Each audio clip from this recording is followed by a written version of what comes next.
Somebody open your mouth and worship God.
We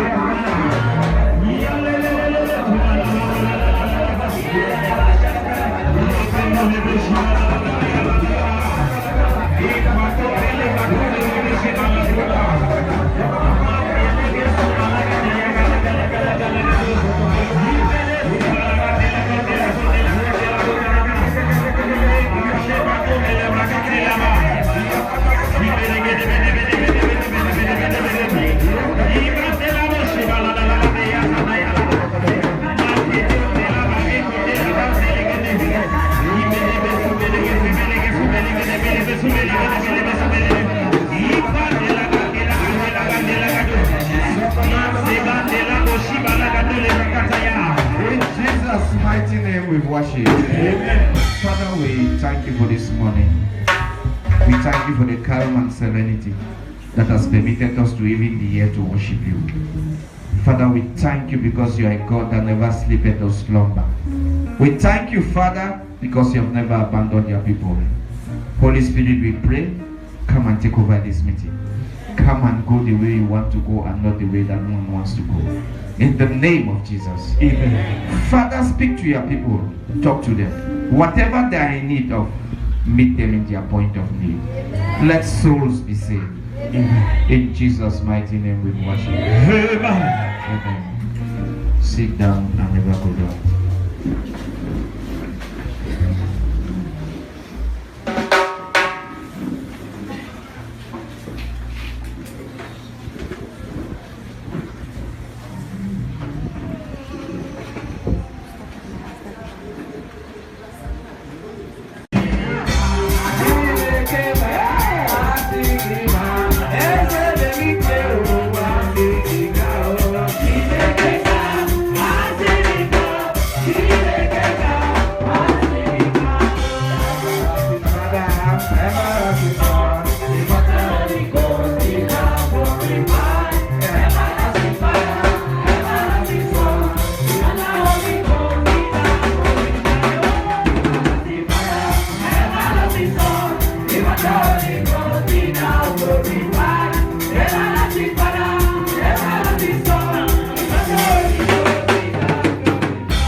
They are praising God, you are not praising God. Hallelujah. Please, when they are praising God, praise God. Yes, sir. This is a prophetic ministry. Everything about Deliverance Foundation is prophetic. That's right. Some people don't even know why we are praising God. They don't even know. No problem. Hallelujah. Please sit down and never go down. Hallelujah. Amen. Amen. Amen. Amen. Celebrate our mother in the house. Celebrate grace.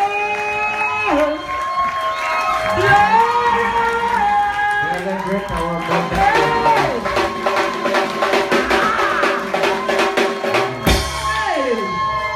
Celebrate also our father in the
I want to celebrate the pastors present.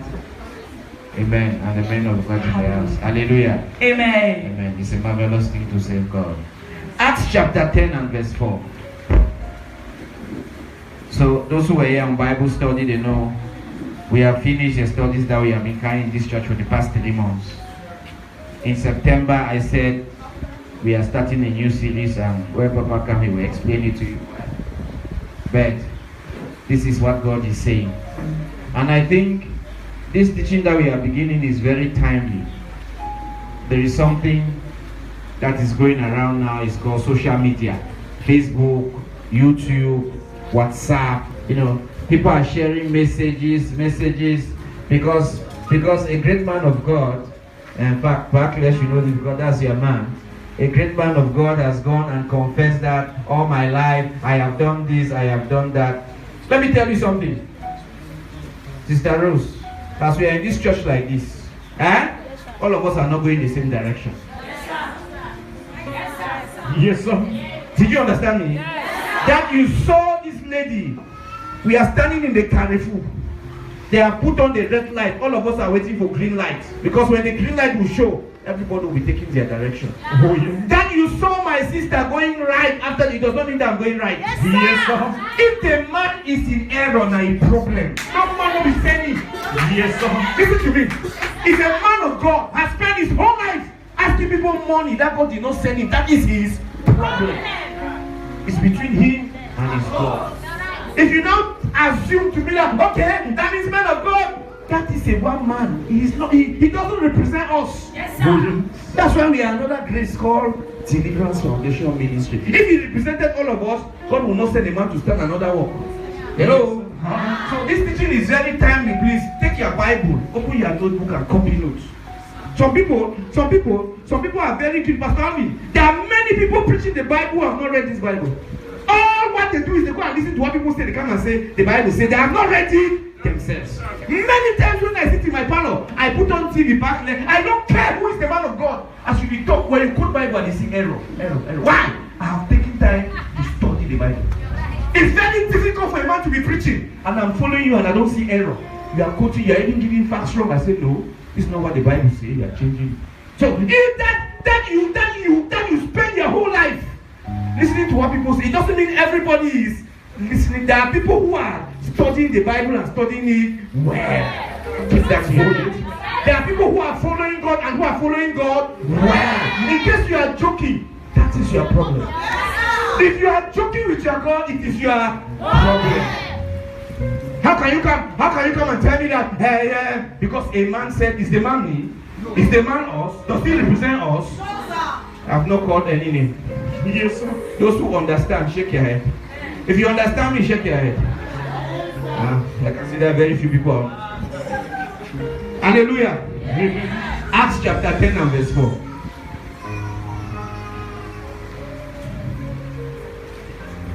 And when he looked on him, I read King James. I think you must have known by now. I am not King James only, but I prefer King James. I prefer for reading. And for explanation, I prefer New Living Translation, if you like it. To explain, I prefer New Living Translation. It will enable people who don't understand Shakespearean English to us. But to read scripture, I read King James. Acts chapter 10 and verse 4. And when he looked on him, he was afraid and said, what is it, Lord? And he said unto him, thy prayers and thy alms are come up for a memorial before God. Thy prayers and thy alms, they are coming up for a memorial before God. Now, I just remind us, this is a man called Cornelius who was praying. He was on his fast and he was in the 9th hour of a certain day. And when he was entered his room to worship, the Bible says an angel appeared to him and the angel told him, he said, your prayers and your alms, they are come up for a memorial. Listen very well. King James is very specific with the word. Your prayers and your alms, they have come up. But they have come up as a memorial. When something they make memorial for man a die man. I cannot be here. People are making memorial for me lie. When you see people, all they can see about the man is memorial, means the man don't. When angel comes to you, say your prayers and your alms, they have come up to God, but in heaven, all we are seeing about it is a memorial. Why? Because they are dead prayers and they are dead alms. Personally, for this month, they will be teaching about giving. We'll be teaching about giving. And anytime you see me to talk to you, I'll be talking to you about the principles of Christian giving. Before I go, I want to tell you there are many kinds of giving. There is occultic giving. There is occultic giving. There is business giving. It's called bribery. There is business giving called bribery. Oh, yes. There is occultic giving. There is witchcraft giving. And there is Christian giving. I want to talk about the principles of Christian giving. Principle. When Jesus was on earth, he taught us a lot about giving. Giving. And one group of people that Jesus stressed that as a Christian, you must never forget giving to them is the needy, the poor and the needy. Everywhere in the gospel, it is mentioned. When Jesus had come on earth, he spent 3.5 years. He trained Peter and 120 others. He trained Peter and 100. The Bible said the number of them in the upper room were about 120 in all on the day of Pentecost. So after he had gone, the 120 people, when on the day of the Pentecost, they started a church. We call it today the Jerusalem Church. When Paul, many years later, had an encounter with Jesus and went to the desert and stayed there, when he finally realized himself, he said, by revelation, I had revelation from God that I should go up to Jerusalem and meet those who are pillars of the church. He left Tarsus. He went up to Jerusalem after 13 years. This is Galatians chapter 2. He went up to Jerusalem 13 years after. He said, I met Cephas, James, and John. And the fact that they were pillars in the church did not matter to me. Just that I wanted to make sure that I had not been running in vain. He said, and when I met them, they realized that the grace of God was upon me. And they gave me the right hand of fellowship. He said, but one thing Peter reminded me. He said, when you go, make sure you help the poor. He said, when you go, make sure part of your ministry is giving to those who are in need. And he said this, even before I met them, I was already doing. The gospel comes with principles of giving, and we want to learn it. Now, there are 4 kinds of giving as a Christian. As a Christian, you must be found in all these areas of giving. In case you have forgotten, Deliverance Foundation Ministry as a ministry is based on 5 principles. 5. If you think you're a member of this church, if you think you like this, if you like to tap to the foundation, 5 things. Number 1, church workers. Number 1, the word of God. You must know Bible. That's why some people are sitting here. My leaders who have come and sat in front of the chair, they don't even have Bible. Yeah, neither. Number 1, the word of God. If you want to tap to the day, you must be grounded. You must be grounded. That's why I come to our Bible studies. We teach you the word of God, not principles of something that we heard, as it is written in the Bible. That's why when some people come, they don't have Bible, I'm very irritated. One service we were here, and I started preaching. There was a woman sitting right here. Now she was sitting here. I'm not being you, I'm saying a woman was sitting here. And I was irritated by her because she had no Bible, she had no notes, she was not taking any notes. And so now she got up and said, God has spoken to me, I have something that God has said. All of us know how she ended. That is to tell you, a man who is not grounded in the work of God cannot hear God. Oh, yes. If you are not grounded, if you don't know Bible, fine, stand. You don't hear God. This same thing happened. This thing that's happened, people say a man has confessed. In 2013, a woman called Kumba. I like to remember because her name is Kumba. One of her names, she's in Sierra Leone, but one of her names is Sister Mary something Kumba. Linda, no, Sister Linda something Kumba. So Kumba, so I always remember the Kumba in her name. She got up, she said, I died and I went to hell and I saw God and God said this. She confessed. Today is 2009. 6 years after, we have made a stock of how we have seen. That somebody come and confess. It doesn't apply to everyone. They should explain to us why they were sinning before God came and confessed to them. It's not everybody in church who is sinning. And if you are in church and you are sinning, be careful.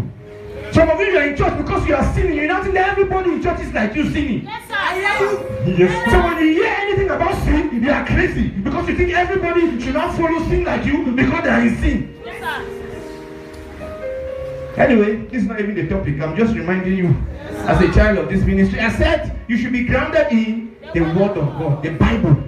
Buy a Bible and read it for yourself. If you cannot read it, buy audio Bible. Come and ask me, they will put it in your memory card. Begin to work and listen to hear audio Bible. That's why they make audio Bible. If you cannot read, take your memory card, go to those boys, say, put me Bible, remove all music, and make sure anytime instead of listening to music, listen to Bible. You should know what the word of God says for yourself. Say, the man say, what have you read and found out you yourself? Number 2, prayer. You should be a man of prayer. And we say that you should be how many hours every night? We first of all say you should be at night in this ministry. In this ministry, we pray at night. If you are in this church and you don't pray at night, you are not a member. Go back to the church. We don't need many people here. If you are coming here and you don't pray at night, go back to pray when you come out. We don't need you. In this church, we pray at night. At midnight, that they told Paul and Silas they pray foundation shake. You cannot pray for foundations you take during the day. Prayers that shake foundations are offered at night. Acts 16:27. They say at midnight, Paul and Silas they prayed tired, they entered praise. The foundations were shaking. We shake foundations here, so we pray here at night. If you are in this ministry, you must be a night prayer man. If you are not a night prayer man, you are not one of us. When you hear those confessions, follow them. It doesn't apply to us. We are night prayer warriors to shake foundation. Number 3, fasting. You must have your fasting day. You must have your own day during the week that you fast for yourself. Not that they gave an order from the altar. You yourself choose your own day. Say every Tuesday, me and God. You yourself, if you don't have a fasting day, you are not one of us. That's simple. Don't tell us any other ground. We are number 3, number 4. Giving. This is the one we are going to learn today. You must be a giver. Giver. And we have told you, there are 2 things that if you see in a man, God must use the man. If you see a giver, now compulsory subject. God has no choice, but God must use you. If you are a giver, God must now compulsory. You force God. When you start giving, you are forcing God to use you. It's a shortcut. You must be a giver. Not just a giver, a dangerous giver. And lastly, service. You must be in discipleship. You must be a church worker. You must work for God somehow, under the direction of somebody who knows, not working anyhow, working under the direction of somebody who knows how to work for God, somebody who has followed principles, somebody who can give you principles, not working anyhow. Oh yes. Service, working under discipleship. Someone will be directing you how to work. You are not working according to how you are working. You are working according to principles that they will give you of the work. And so now we are about to learn giving. I will take 2 or 3 stories. This is a man called Cornelius. The Bible describes Cornelius as a centurion. A centurion, a big man for military, in case you don't know. A centurion, a big man for military. In those days, the Romans, they were doing what? The Americans. Oh, maybe the Russians. No. The British. No. Anybody. But in those days, the Romans, they had taken over every territory, including Judea, including Israel, current day Israel. They had taken over and they were ruling the territory, the Romans. And they had installed their own king there to command. And the king, each place, he installed a military garrison, a military contingent that were there. If you want to rebel, they will suppress you. And during that time, one of the person in one of the biggest towns called Caesarea, the man that was in charge of all the military was a man called Cornelius. One of the things when you ask people fast, they say, I'm not really fast. I'll be busy. You be busy, Pastor Cornelius. If you control the whole military, then they call you now every hour, shooting those stuff for this side, shooting those stuff for this side. Every hour they need instruction. He was not sleeping, but he had time to fast and to pray. And while he was fasting and praying, the angel came to him. The angel said, Cornelius, there are 2 things about you now that have come to heaven. It is your prayers and your alms giving. Last time when I was teaching about giving, I asked her, what's alms? A sister here told us that alms is money that is. What did she say? There was a sister sitting here, I said, wait to be alms. He said, alms now.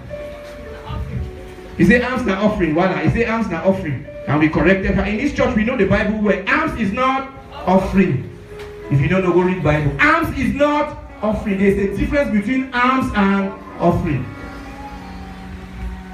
And this one that the angel is commending Cornelius is not offering, is alms. The angel never said, Cornelius, your prayers and your offering. He said your prayers and your alms. The one that the angel was commending was alms. It was not offering. What is alms? Alms is, what is alms? You be there. What is it? It's the help you render to people. Yeah. Okay.